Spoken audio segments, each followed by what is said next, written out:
મસ્ત ગળ્યો ખીચડો.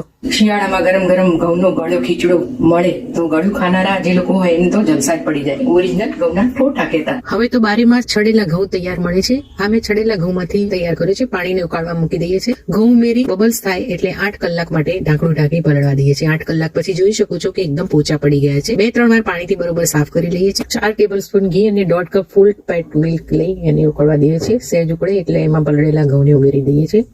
5 મિનિટ ઉકાળીએ છીએ. ત્યાં સુધી ડ્રાયફ્રૂટ્સ લઈ અને જરૂર મુજબ ઘીમાં શેકી લઈએ છીએ. 1-8 મિનિટ જ શેકવાનું છે, વધારે શેકવાનું નથી. સૌથી પહેલા આ બધા ડ્રાયફ્રૂટ્સ ઉમેરી દઈએ છીએ. ત્યારબાદ ગરમમાં દ્રાક્ષ ઉમેરીને શેકી લઈએ છીએ. જો તમારા ઘઉં બરોબર પલળ્યા ન હોય તો કુકરમાં 2-3 સીટી લઈને બાફી લેવાના. ડેસિકેટેડ કોકોનટ ડ્રાયફ્રૂટ્સ પાવડર ને 1 કપ ઝીણું કાપેલું ગોળ ઉમેરી બરોબર હલાવી લઈએ છીએ. ગોળ બરોબર ઓગળે એટલે ઇલાયચી પાવડર, જાયફળનું ભૂક્કું, ત્યારબાદ ડ્રાયફ્રૂટ્સ ફ્રાય કરેલું એ ઉમેરીને ખીચડો તૈયાર કરી લે છે. પાણીનો ભાગ વાળી લઈએ છીએ. તો તૈયાર છે સરસ મજાનો ઘઉંનો